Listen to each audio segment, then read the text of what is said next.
Hi, everyone. Welcome to our market update. My name is Vinnie, and this guy over here. Jared Kravitz. Hey, everybody. Thank you. Thank you guys for being here today.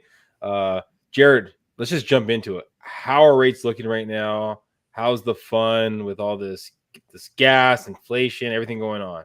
Yeah, bear or bad news today. Today was awful for rates. We saw an increase of anywhere from an eighth to a 0.25% today, depending on the lender. So we jumped up. We're well into the fours. We're about 4.375 right now for like a standard 20% down purchase. Wow. What are we Yeah. looking for, VA?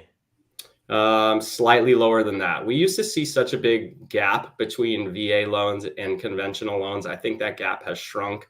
It's probably about 4%, 4.125. So not as big of a savings, but I mean, it's still there. You're still getting a benefit. I got you. Okay. And what about for a non-primary residence, basically investment purchases? Yeah, I just priced one out, but it was a 3 unit, so a little bit different. But my guess, just standard, would be around 5% for something like that. High fours, 5%. Okay. Yeah, I mean, so rates are slowly tricking up. A number that I thought was pretty wild. Last month, we were talking about the median detached home price in San Diego County was roughly about 915,000. You heard me correctly, 915,000. That's The crazy. market has gone pretty crazy.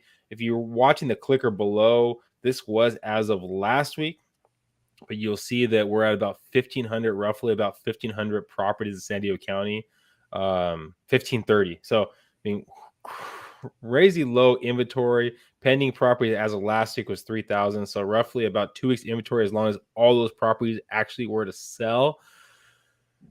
And with rates going up, maybe that will cool down the market. Yeah, that's the other side of it. You probably have a little less competition as of today with people No, getting knocked out. yeah, a little less competition, but still the values haven't really come to reflect that yet. And we'll see when that time comes about. Now, yes, you come here for the interest rates, you come here for the knowledge, you come for the real estate knowledge, and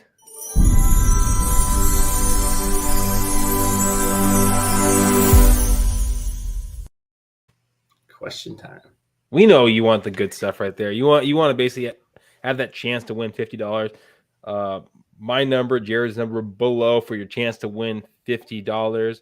All right, so this was the question for last week. How much did the most expensive detached properties sell in Hamul so far this year? Jared, you got a guess? Yeah, 875. Why not? Wow. Don't listen to Jared. He was way off. A Woo! little over under 1.5. Yeah, you heard me correctly. A little under 1.5 in Hamul. There's the address. If you want, you can go look it up and take a Everybody's going gander at east. that. Huh? Everybody's going east. Everyone's going east. All right, now we're jumping to this week's question right here. Your chance to win $50. This is where the fun happens right here. Be the first one to text with the right answer. How much did the least expensive attached property sell in Mesa so far this year? Least. Okay, so 299. Going, I'm 299. going low.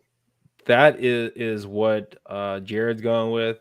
You know, I thought he was gonna go for $1, just kind of really do the prices right, but I guess I was sadly mistaken.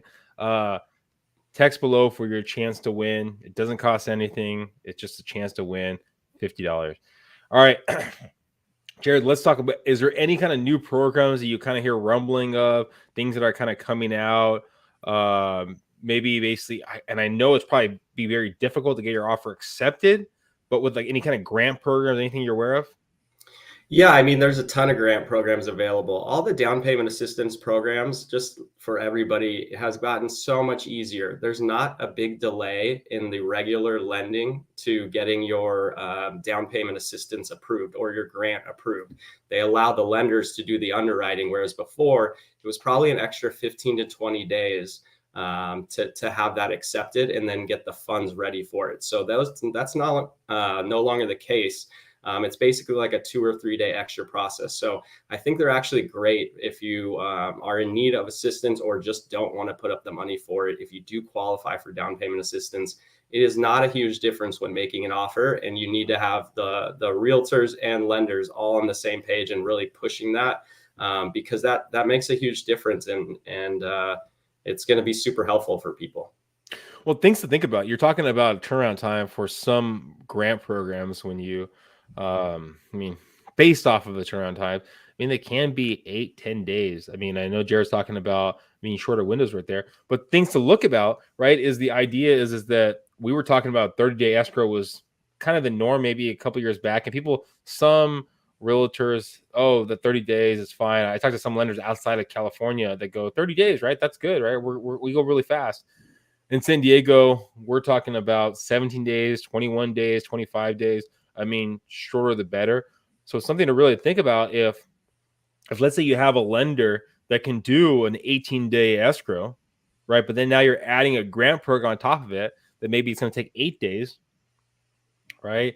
Now you're actually going to be a little bit shorter than the lender that's doing a 30-day escrow altogether, right? Exactly. So figuring out with your lender their turnaround times that they can actually honestly tell you, because some people will tell you whatever you want to hear just to get you under contract. And then once you actually get there, they go, oh, rates have gone up, which rates fluctuate on a daily basis, or my turnaround times have gone up. I mean, having those conversations and going, okay, well, if we put a per diem on this offer right here, are you willing to back up what your words are saying? Yeah, and think about that. I mean, even as on the buyer side of it, to have a per diem in there, if it's not super expensive, that's going to be a helpful thing too. You can take the extra hit if it takes a couple days. Obviously, you don't want it to, but I think there's a lot of ways to structure it, and to really push and still get the deal, no matter what you're offering. Just got to be creative. Yeah. So know how you can be creative as your the buyer, the real estate team, with your lender, with your realtor. Find out creative ways that you have flexibility in, and then find out what the seller is looking for. I mean, sometimes they're looking for shorter timelines, shorter contingencies. I mean, shorter escrow. Maybe they're looking for a rent back. I mean, finding out the window of time that you actually need to be in the property before your loan. I mean, finding what's possible with your team and then basically using what's possible to get your offer accepted. Yeah, absolutely. And sometimes you can look at it too that, okay, well, I have enough money to do 10% down.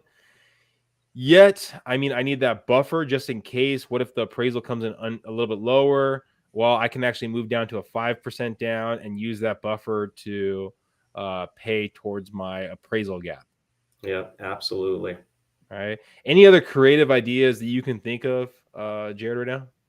I mean, you kind of hit it on that. I was going to say that appraisal gap is so huge, to be able to adjust your loan and still not have any difference of bringing in cash to close or being closer. Even if you have to bring in an extra 25, 50, 100,000. I mean, people are prepping now for like up to 200,000 of a difference in the actual appraised value and the price of the home. But you just got to be creative, and that's a great way to do it, is to be able to restructure. So get with your lender, get with your realtor, talk about all the options beforehand, so you know exactly what to do with any situation. And let me finish off this question. I mean, if you've been watching this whole market update, I just want to finish with this one last question. Do you really think Jared was going to say the same appraisal gap that I just brought up? I don't know. I see a smirk in his eyes, a smirk on his face. I don't know if he was it. I think he's trying to follow my lead. Yet you be the judge. Text us below. You see my number, his number. I would love to hear your feedback on that. What a call out right there. Have a great one, guys. Look forward to seeing you every Monday and Friday. If you have any real estate questions, feel free to reach out. Our information is below. Bye, everyone. Bye, everybody.